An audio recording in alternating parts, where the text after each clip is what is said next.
Good afternoon. Randy Tramp here. Yankton, South Dakota. We've been going through the book Self-Editing for Fiction Writers.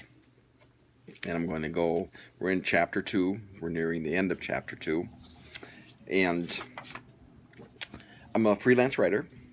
I write articles for my local paper. And I'm writing fiction novels.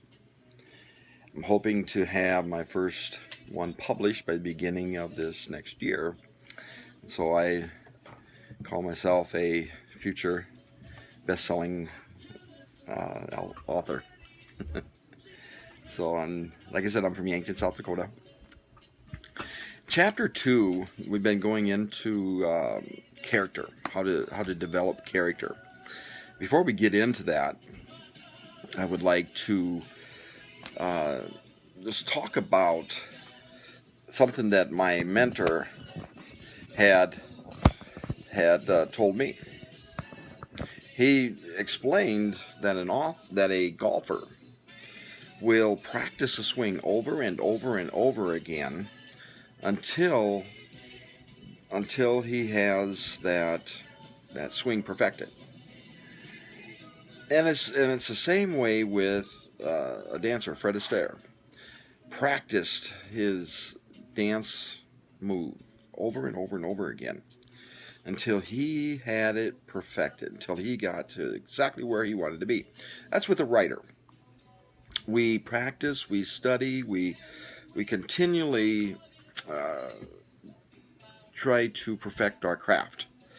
And that's why I've been going through this book, Self-Editing for Fiction Writers by Renee Brown and Dave King. In going through it, I take the techniques and I apply them in my writing. And so today, we're going to go more into the character, how to develop character. I want to read a portion of this and then talk about it. It happened this way. Father Quinte had ordered a solitary lunch from his housekeeper and set off to buy wine at a local cooperative 8 kilometers away from El Toboso. It was a day when the heat stood and quivered on the dry fields, and there was no air conditioning in the little seat 600 he had bought, already secondhand 8 years before. As he drove, he thought sadly of the day when he would have to find a new car. A dog's year can be multiplied by 7 to equal a man's, and by that calculation, his car would be still in the middle age. But he noticed now how his parishioners began to regard his seat as almost senile. "You can't trust it, Don Quinte," they would warn him, and he would only reply, "It has been with me through many bad days, and I pray God that it may survive me." So many of his prayers had remained unanswered that he had hopes that this one prayer of his had lodged at the time like wax in the eternal ear. Now notice, we have learned quite a lot about this priest,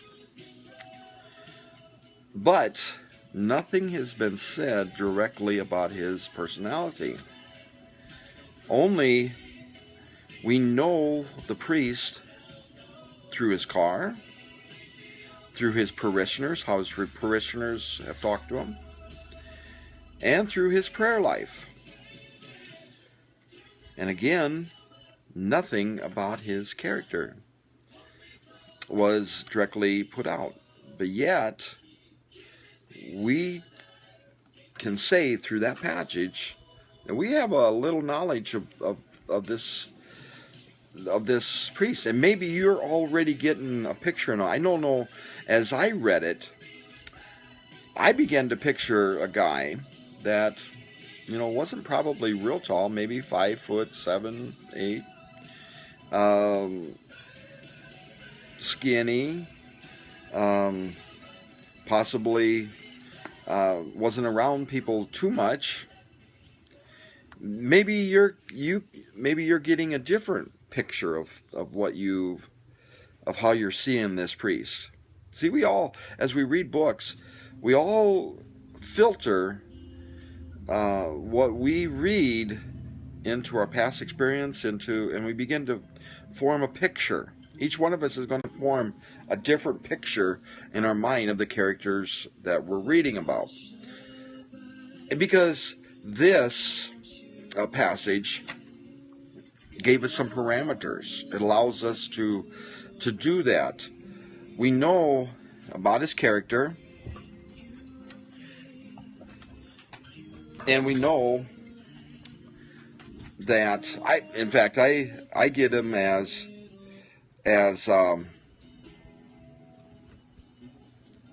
humble, simple, small faith, possibly pessimistic, more than likely pessimistic, kind of thought on, maybe more of a realist, and that he was alone. That's what I picked up. And so, I can get to, I can't say identify with the priest, but I feel like I know him. Just through what was talked about concerning his car, his parishioners, and his prayer life. Besides that, you can also, thank you for the love, also, you can learn about a character through what they say or do. Now, we got a little bit of a glimpse into this priest about what he was thinking. He probably, it seemed to me, he was getting more, he was more attached to his car than he probably was people. Do you know people like that? I have in the past. And so I could form those ideas in my mind and begin to get a picture of this person. And that's a good way of writing. And because notice that the author didn't come out and say that this man was humble, this man was, if you use the word was, you're weakening the writing. And I try to go back and even search the word was, and take out those linking verbs and see if I can put something else in its place that'll say the same thing, but also give the parameters. When we do write, we don't want to dump a whole lot of information. We want to roll it out slow. Well, there you go. That's more character development in fiction writing. And just summing it up real fast. Write it out in showing. Show through action the character of a person versus telling. Telling is he was humble, he was simple, he was a pessimistic, he had small faith. That's telling. Do it through showing, and you'll take the reader on the journey with you. There you go. Randy Tramp, Yankton, South Dakota. You have a wonderful day. We'll see you again tomorrow this time.